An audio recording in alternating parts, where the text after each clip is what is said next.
Conseil d'experts vous est présenté par Helvetia.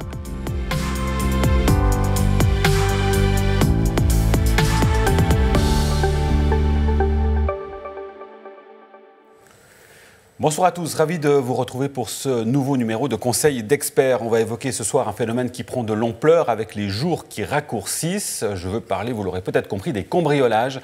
Comment s'en prémunir, comment s'assurer d'être bien couvert contre justement ces vols à l'intérieur de son domicile. Eh bien, on en parle avec notre expert. Ce soir, il s'agit de Francis Esbora. Bonsoir Francis. Bonsoir Nasrat. Alors de manière générale, comment est-ce qu'on peut se protéger efficacement contre les cambriolages ? Il existe 3 types de mesures à prendre pour mieux sécuriser son habitation. La première est mécanique. Elle consiste à installer un système de verrouillage, par exemple l'entrée principale d'un immeuble collectif.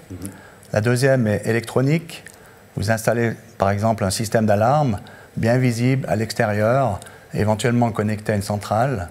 Et la troisième est plutôt organisationnelle. Vous faites appel à vos voisins pour leur prévenir de votre absence en vacances et vous demandez de garder un œil sur votre habitation. Oui. Et puis faire attention à une chose quand on part en vacances, vis-à-vis des gens qui nous entourent. J'allais y venir.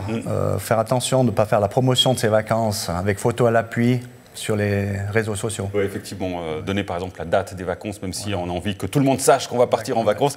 Retenez-vous, en tout cas au moment où vous partez, juste avant. Sur les éléments que vous évoquez, commençons par les mesures mécaniques.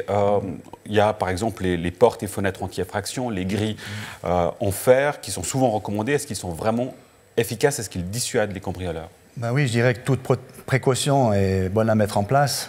Mais ça ne servira pas à grand-chose, en fait, si la fenêtre d'à côté est entrouverte. Ouais. Et je pense notamment aux fenêtres à bascule, qui sont quand même plus faciles à ouvrir. Ouais, effectivement, il faut être cohérent si on met en place ce genre de mesures. Autre aspect que vous évoquiez, les mesures électroniques. Alors, on pense évidemment aux dispositifs de sécurité, caméras et autres. Oui. Pour l'installation d'un système d'assistance vidéo, là, je conseille vraiment de faire appel à un spécialiste reconnu.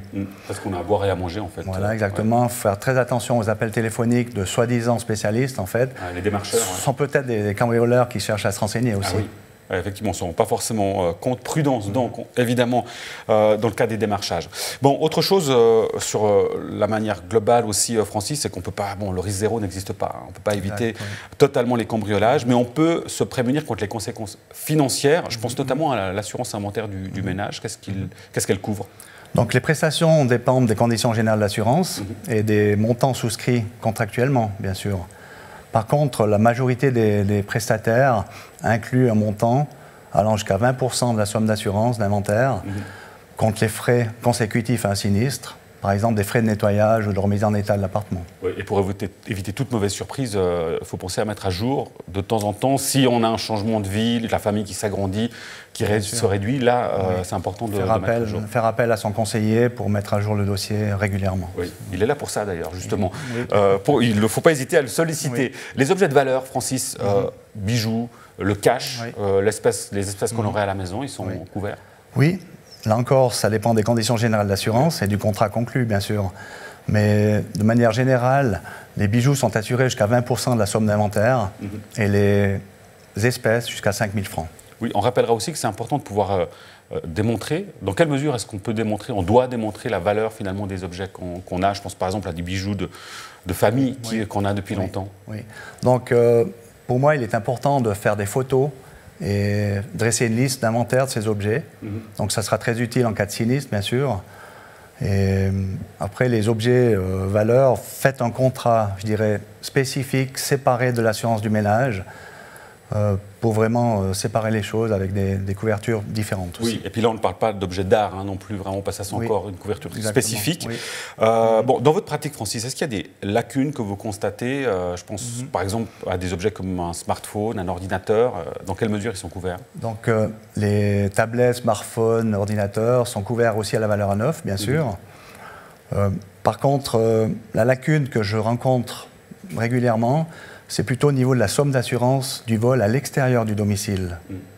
Elle est souvent trop faible en rapport aux objets emportés. Oui, parce que ça inclut effectivement aussi dans l'assurance. Exactement. Ouais. Et je pense notamment aux vélos électriques qui sont devenus très à la mode et qui valent plusieurs milliers de francs. Oui. Donc c'est important de bien faire cet inventaire et d'y penser. Oui, je te disais des changements de vie, la famille qui s'agrandit, mais aussi l'acquisition, finalement, de nouveaux objets. Et en l'occurrence, des objets de valeur, on le comprend bien, à l'intérieur comme l'utilisation à l'extérieur de son domicile. Francis, un grand merci pour vos explications, votre éclairage sur ce sujet. Merci à vous pour votre fidélité. Vous le savez, on se retrouve régulièrement pour évoquer différentes thématiques concernant la couverture des assurances. Un grand merci pour votre fidélité. On se retrouve donc très vite sur Canal 9. Bonne suite de programme. Ciao.